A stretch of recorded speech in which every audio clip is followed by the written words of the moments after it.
Dr. Agnew has devised a demonstration to show how HAARP could manipulate the atmosphere. So what we've done is we've got a cloud generator up here. It's an ultrasonic nebulizer. It's going to create real water particles, just like you would find in a cloud. What we're seeing now is we're actually filling this chamber with microscopic water particles. You can see that it's almost completely filled with water vapor. It's beginning to condense a little bit on the sides, just so that you can see the detail. We've got a nice dense fog, just like you were sitting inside a cloud at 50,000 feet. At the bottom of the cloud chamber, Dr. Agnew has constructed an ELF wave transmitter, a miniature version of HAARP. We're only using 100 watts. It's perfectly safe. When Dr. Agnew turns on the ELF wave transmitter and begins shooting ELF waves into the simulated cloud, the cloud begins to move up to the top of the chamber, taking the moisture with it. If you get down low enough, you can actually see a clear layer above the antenna. It is actually pushing these water particles up, and that's exactly how HAARP works. What we've done is we've not only pushed the cloud off of the HAARP antenna, but as you can see, our cloud is almost completely gone inside. HAARP does exactly the same thing. It ionizes the particles, pushes them out into space. HAARP is one of several ELF wave transmitters located all over the globe. The United States owns and operates 3 of them, one in Gacona, Alaska, another in Fairbanks, Alaska, and one in Arecibo, Puerto Rico. Russia has one in Vasilursky near Nizhny Novgorod, and the European Union has one near Tromsø in Norway. Working in tandem, these transmitters could potentially alter the weather anywhere in the world, changing the jet stream's course entirely, triggering massive rainstorms or droughts. Even hurricane steering would be possible by heating up the atmosphere and building up high-pressure domes that could deflect or change the course of hurricanes. The U.S. government is firm in its position that HAARP is just an atmospheric research facility. But is it more than coincidence that since going online, some experts have reported strange weather anomalies, including massive floods, hurricanes, and earthquakes? HAARP went online in 1994, and construction continued until 2007. There are reportedly a total of 5 known ionospheric heaters, including HAARP, in the world today. There are possibly 20 other ionospheric heaters in existence all over the world. There is no conclusive proof that any of them are being used as weather weapons, though they do have the ability to manipulate the ionosphere. And that brings us to something else. December 2001. Scientists at NASA's Ames Research Center in Palo Alto, California make a discovery. In studying more than 100 earthquakes with magnitudes of 5.0 or greater, they find that almost all of them are preceded by electrical disturbances in the ionosphere. Could there be a connection to HAARP or a facility like it? To say that HAARP can artificially excite the ionosphere in such a way to cause an earthquake, well, it alarms me. Dr. Agnew experienced the power of ELF waves firsthand back in the 1980s. He was hired by an energy company to locate oil and gas using the same kind of ELF waves at much lower frequencies to carry out his search.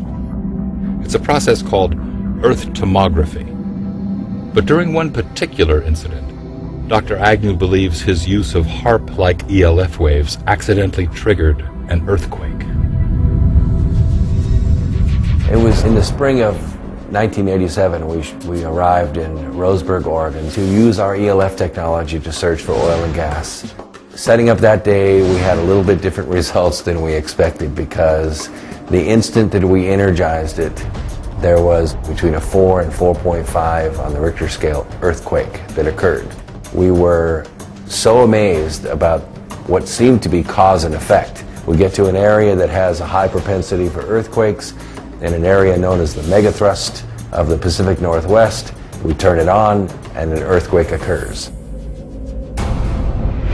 Dr. Agnew demonstrates how he may have triggered the quake. This is a scale model of what the area looked like in Oregon when we scanned for oil and gas in 1987. This strata right here represents the megathrust area underneath the ground.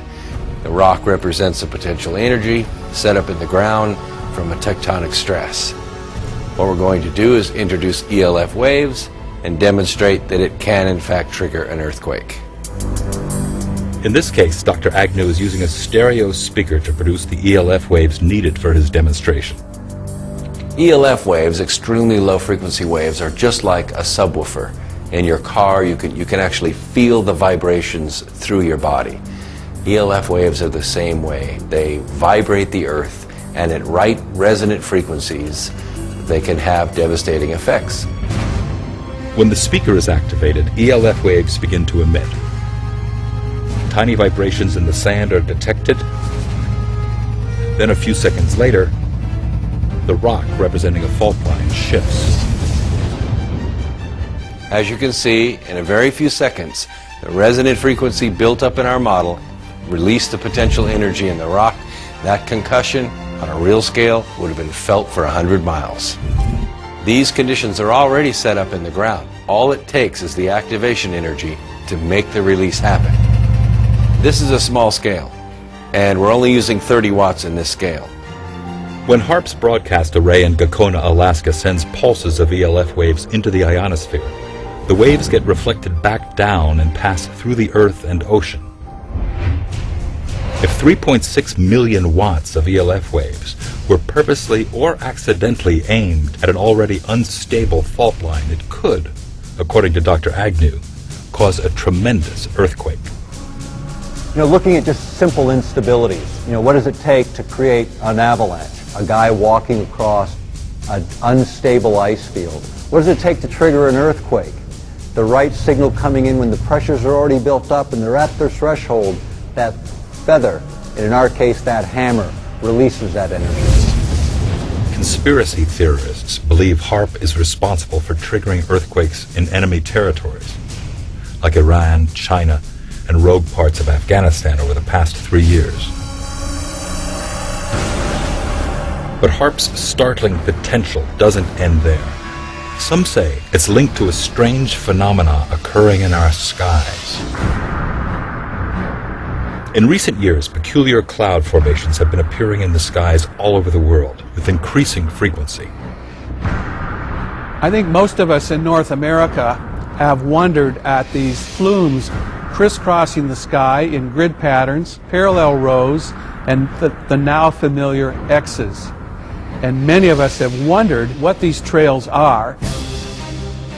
While highly speculative, some researchers suggest these strange cloud formations are another agent of weather warfare.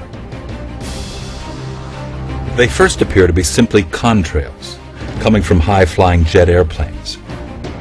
But these trails linger in the sky for many hours, some for even an entire day, forming an artificial cloud. Some researchers refer to them as chemtrails. Chemtrails are deliberately sprayed by high-flying U.S. Air Force tankers, dispersing chemicals into the atmosphere. Wilt Thomas has authored a book about chemtrails. Since the late 1990s, he has worked closely with another journalist in investigating these strange patterns that appear in the sky. We have an FAA representative, in fact, a high government official, a person we came to call Deep Sky, attesting to the truth and the reality behind chemtrails. He described this program of spraying chemical trails at high altitudes in so-called commanded airspace, where commercial flights are routed around and beneath tanker airplanes belonging to the U.S. Air Force. The theory is that chemtrails are being used in conjunction with HAARP. By spraying metal oxides into the air above enemy skies, then directing ELF waves from HAARP to heat those metal oxides, the temperature of the sky is raised to more than 100 degrees Fahrenheit, preventing the accumulation of water vapor that would otherwise form clouds and produce rainfall. The ELF waves HAARP produces bounce off the ionosphere and are able to curve around the Earth over the horizon to the ground, making any point on the globe well within reach. One of the dangers in spreading chemtrails is that it acts as a desiccant and further dries the air. In other words, these chemical particulates can dry up the atmosphere and induce drought. Imagine the effects of chemtrails on the battlefield, causing extended droughts in enemy countries, drying up their resources, forcing surrender. Just as terrifying is another form of weather being weaponized, rain, that can trigger devastating floods and wipe cities clean off the map. If you can make it rain, you can have a profound effect on the battlefield.